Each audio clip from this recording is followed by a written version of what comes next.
Welcome to our channel. Today we how to log into Asana Workspace, beginner guide step by step clearly. Open your web browser. Type www.asana.com in the address bar. Press enter to navigate to the Asana homepage. On the top right corner, look for the login button. Click on the login button.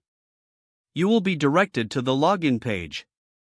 Here, enter your registered email address in the first field. In the second field, type your password. If you've forgotten your password, click on Forgot Password for recovery options.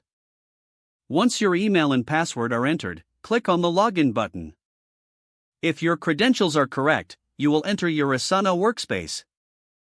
If you have multiple workspaces, select the one you wish to access. Explore your dashboard to familiarize yourself with the layout. Now you are ready to start managing your projects in Asana. If the page does not load, refresh the browser or try again in a private or incognito window. Make sure you are using the correct email address, then retype it carefully to avoid small typos. If your password is not accepted, use the reset option and create a new strong password you can remember. Check your spam folder for verification or security emails, then complete any requested confirmation steps.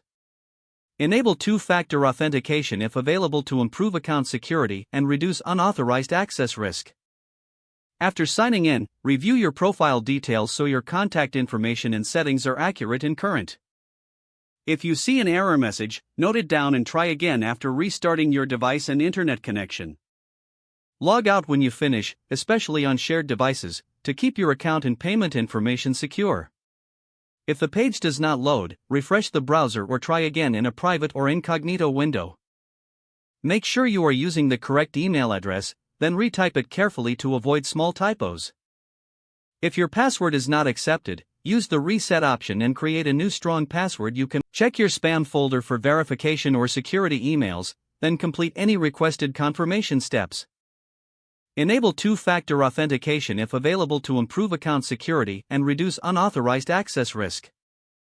After signing in, review your profile details so your contact information and settings are accurate and current. Don't forget to like this video and subscribe to our channel for more step-by-step tech guides.